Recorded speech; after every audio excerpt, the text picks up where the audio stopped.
and I'm going to give the woman a seed. And when she produces that seed, it's going to crush the head of the serpent. So never sleep on a woman who has a casket and a curse because she also has a seed attached to her name. If I see one more black female, I'm not going to do shit at my expense. We're black women. No, folks are going to do everything they can to distort her truth.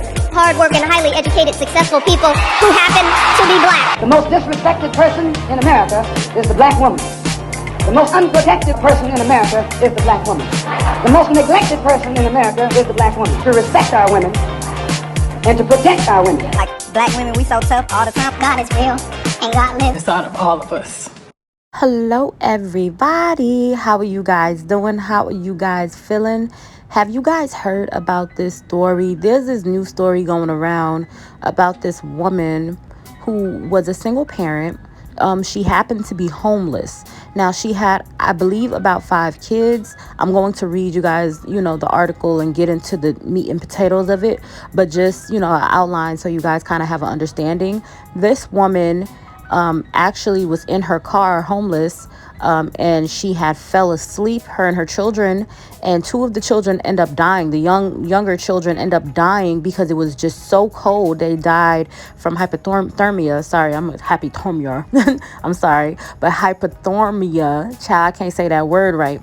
But they happened to pass on because of that, and she was on the news just speaking about that, and it was so heartbreaking. And her child's father actually got interviewed, and he came on and said, yeah, she definitely told me, to come get the children. However, she didn't say that she was homeless. She just said, come get the kids. So it's like just 2 different things. You can say, hey, come get the kids to come get the kids, or come get the kids because I'm homeless. I guess one would equal, more immediate care, while the other is like, no, I'm not just gonna come get my kids, but I definitely will come get my kids if you're homeless. I guess that's what he was trying to convey. So that was a situation. Now let's get into the details. The mother of 2 kids who died from suspect hypothermia. Sorry, I told you guys that word trips me out every time. While sleeping in a van in Detroit Sunday night, said that she tried her hardest to care for her kids. Her name is Tateona Williams. She reached out to the city for help, as well as the father of the kids who would later, the kids who later on died, but never, received assistance. A GoFundMe was set up to help the Detroit mom while the city is, reviewing its homeless outreach strategies. This is absolutely crazy. This incident just breaks everyone's heart. Now, less than 3 days have passed since a Detroit mother experienced a heartbreaking tragedy when 2 of her children died from a apparent hypothermia during a freezing night in the city. Now, this is just insane. While the mayor is looking to overhaul the city's homeless service department, the 29-year-old mother is, railing from what she says was the one mistake she made, and the painful consequences that followed. Now, we all know that this woman had lost her children.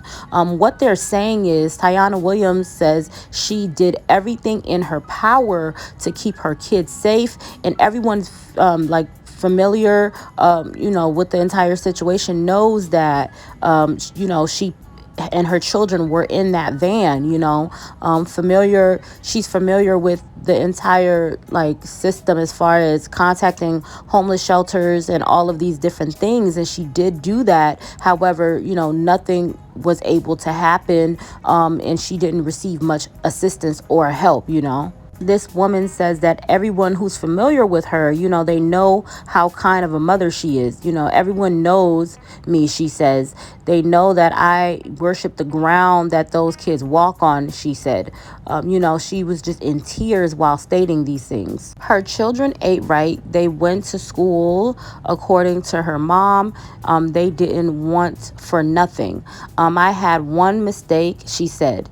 A day earlier, her cousin, told Fox 2 that her only mistake was having too much pride to ask for help, and yet Williams had reached out for assistance. Now, this woman reached out to the father of her child for help, and she said that he had an excuse every time. Either he's working, they can't come where he's living, he lives with a female, and the parents don't want kids there, or something.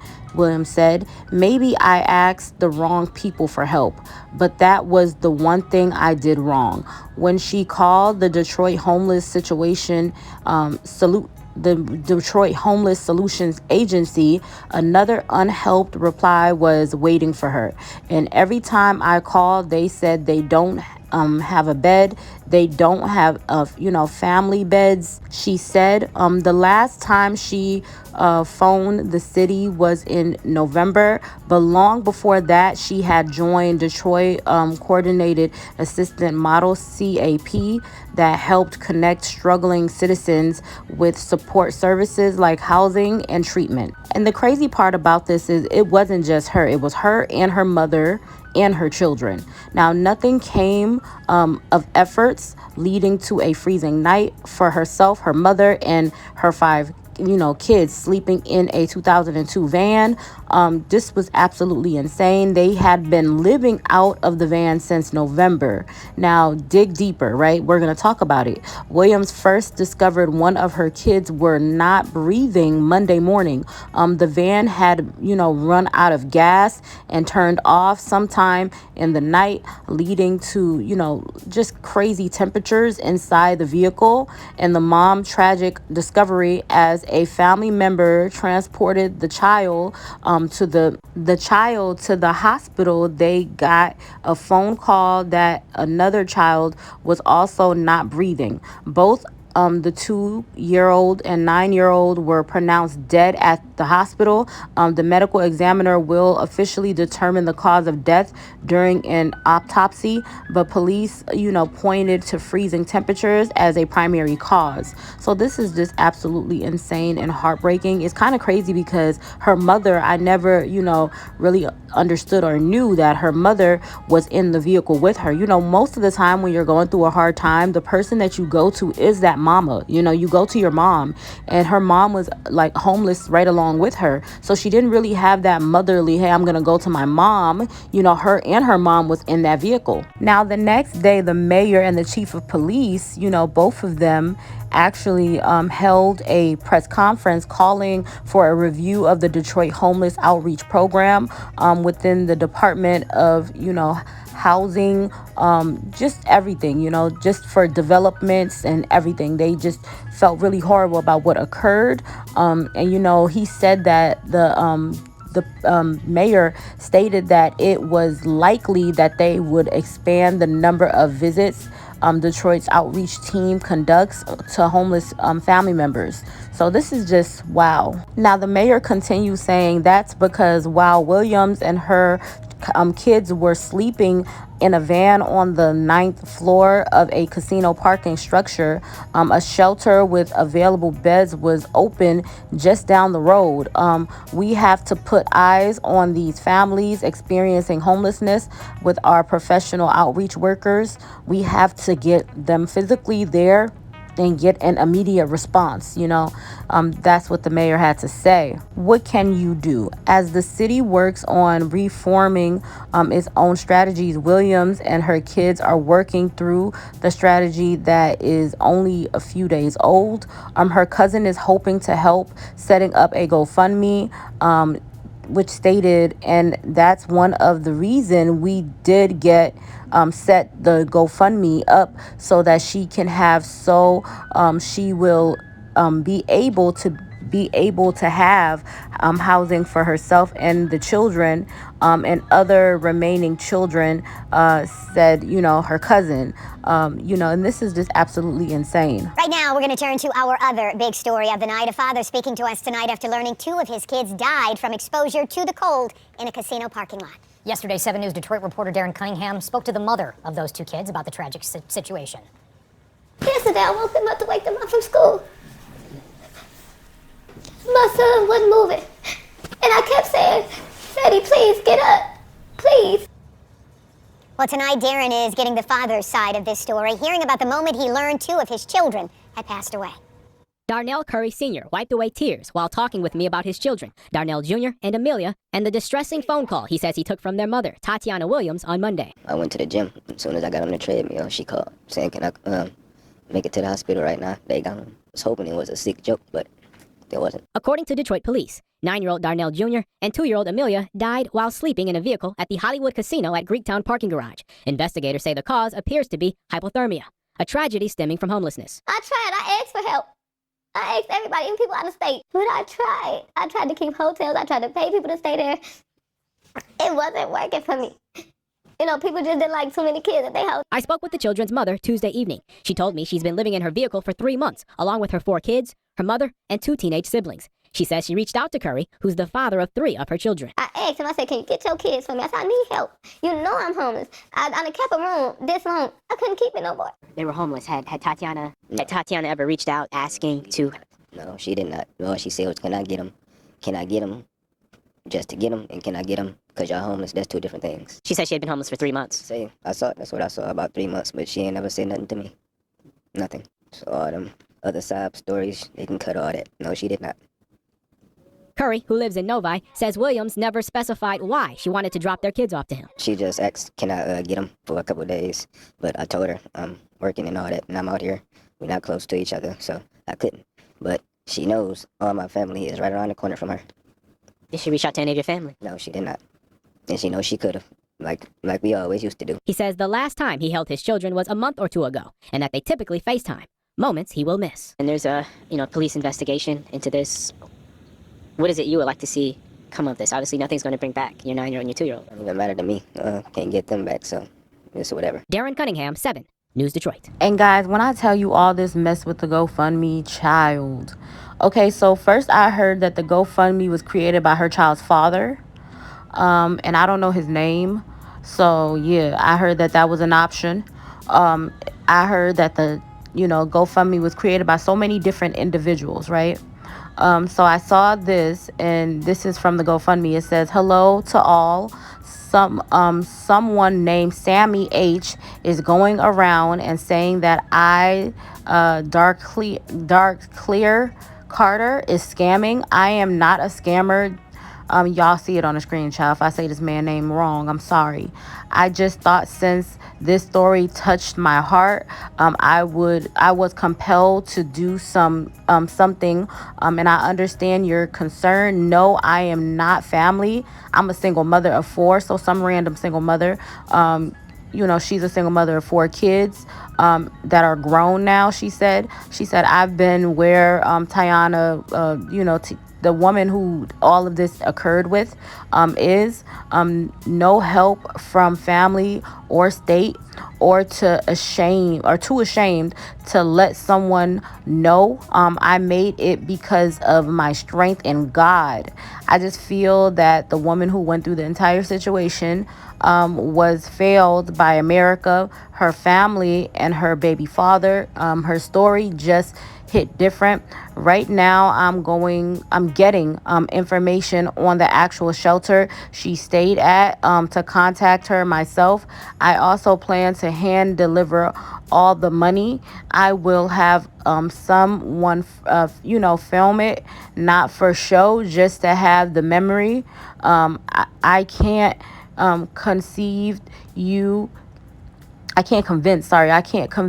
to support. Thank you. And she wrote Dark Hell Carter, whoever that is. So that's one that I saw. Child, excuse my reading, because this just sincerely is annoying, this entire situation. I'm going to show you guys something else. Now, something else I saw was Let's Help.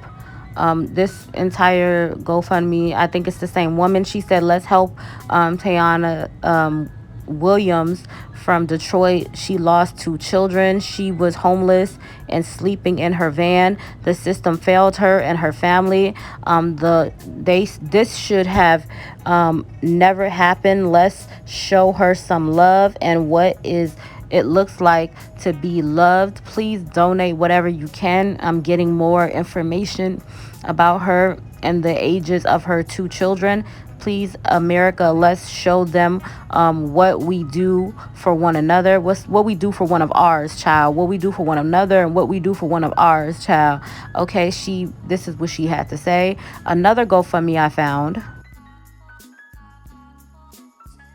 In the quiet aftermath of her heartbreak, you chose to stand beside her, not with pity, but with compassion, holding space for her pain without rushing her grief. You see her not for what she has lost, but for the courage that she carries as she pieces her world back together. One fragile moment at a time. There are no whispers of judgment. No need for explanations, only the understanding that, sorrow and strength can coexist within her. Her presence becomes a gentle reminder that she is not alone, that her story still been written, and that love, patience, and grace can help her find her way forward. Thank you for everyone that has helped or reached out to help. I will keep everyone updated. We will be helping the mother that all of this occurred with get back on her feet after her tragic loss. So this was another GoFundMe that I saw this. It said, hello, I just wanted to briefly give you all an update. She has shown much love and appreciation for all of this. GoFundMe will strictly be for housing, food, and emergency funding. She is dealing with the loss of babies, as this week will be extra hard on her. So if I do not give you an update for 3 to 5 days, please be sure that I will be back soon with a positive update. Thank you all once again, and God bless. So the GoFundMe that we saw was someone asking for funeral arrangements. I can't see that no more. I've received word that has been pulled down. People are upset with the father and they feel as though he created that, and so that has been pulled down. So GoFundMe has pulled it down, or the individual had taken it down. Either way, this has been a situation to where people feel as though the father did it, so the father had no rights. The father actually has a girlfriend. Yeah, he has a girlfriend. It's a thicker young woman, and he and her are in a relationship, and he is housed. Allegedly, he's staying with his girlfriend's family. Not only his girlfriend, her and her family and he's living with them. And so when the mother was saying that, hey, he said that he can't have the kids with him because he's living with someone his damn self. He doesn't have a place of his own. Allegedly, people are saying that he is living off of his child's, not his child's mother, his girlfriend, because she is a plus size woman. And they feel as though that it's not genuine. And he's living off of her because he's a bum. Allegedly, people are saying that, he doesn't have much leg to stand on. Well, even in that interview, it doesn't show that he's being very supportive, because he said that, that's enough of the sob stories, as if his children did not just die. So people are speaking about that, and people are speaking about the fact that he said, hey, she calls me a lot to get the kids, but she didn't specify as to why. Like, hey, I'm homeless, get the kids. And she could have reached out to my family members, and people are like, hey, sir, this is your family, so you should be able to reach out to your family members if you have been told or known that this young lady is homeless. Although he's saying he did not know, I don't think that point changes the fact that you should have gotten your children before things escalated. And if there are multiple children by you guys, I thought that it was only the 2, but if you guys had all of the children together, this is even more of a reason why you should be stepping up and helping this woman take care of your kids. I don't understand how you could be with someone who doesn't make that a priority. Hey, I'm in a relationship with you, but I don't care about your other kids, but I want to marry you, or I want a future with you, and I feel like one day I may want to have kids. I'm not saying that is the case in this situation, but women think like that sometimes, and it doesn't make any sense as to why you feel comfortable I think the crazy part to me is that when he found out the entire story, he was like, hey, I was on the treadmill when I found this out. So you were running on the treadmill. You, like, honestly, you should have had your girlfriend allegedly there with you, you know, because she is a plus size woman and she seems as though she's struggling with weight loss. So maybe she should have been on the, you know, treadmill instead of you, or on the treadmill right along with you. Who's to say she wasn't in the gym with you guys? So you guys are living it up, having elaborate Valentine's Day situations happening because people said they really turned up, and he did the most for her for Valentine's Day. So you had the money to do the most for your girlfriend for Valentine's Day while your children is in a car dying from hypothermia, and you're like perfectly comfortable with this fact. I don't know, guys. It appears to me that this man is trash. This entire situation is giving trash. I hate the fact that this woman is going through what she's going through. The mother and her mother is going through a lot. I just think this is absolutely crazy, and it's insane. You know, I feel as though she should not be having any more children, because you have to figure out your life before bringing forth more children. I think there's a lot to say in this entire situation. You know, I feel as though the children was in a situation that they could not help, and I feel sorry for those children. The woman, I feel sorry for her because she is homeless with all of these different children, but I just hope she doesn't, you know, procreate and create more children, and I hope that she gets the help that she needs. I wouldn't trust neither one of the GoFundMes just because there's too much GoFundMes going around. I just don't trust either of it, and I don't know. I just don't know who I would be sending the money to unless the woman come out and gives her personal Cash App or her personal PayPal. I just wouldn't feel comfortable sending over money, especially when there's been mixed reviews as far as who is hosting this GoFundMe, you know, platform for her to receive money through. So I don't know if they're even going to really give her the money, especially that woman who's just some random single mother. You don't have no parts to play in it. You just feel sorry for her online, and you're like, I'm going to deliver the money in hand. And I just feel as though there should be certain type of order, or a certain kind of order to get money to this woman. I just don't trust all of the parties being involved, just personally me, but you guys can do what you want to do. But yeah, that's all I wanted to say about this. I just wanted to give you guys the story. I think it's crazy. The father is trash, but then again, it seems as though he's been trash. It's one thing to have a baby with someone who's trash on the first day, but if you have consistent like kids with someone who has proved themselves to be trash, you're trash right along with them. If you have multiple kids with somebody who does not have a good character, who, you know, seemingly has like a bad character or a don't care type of attitude, and you procreate multiple kids with them, it's just tragic. It's sad. But that's just my humble opinion of the situation. Let me know what you guys think. I love you guys to pieces, and bye-bye.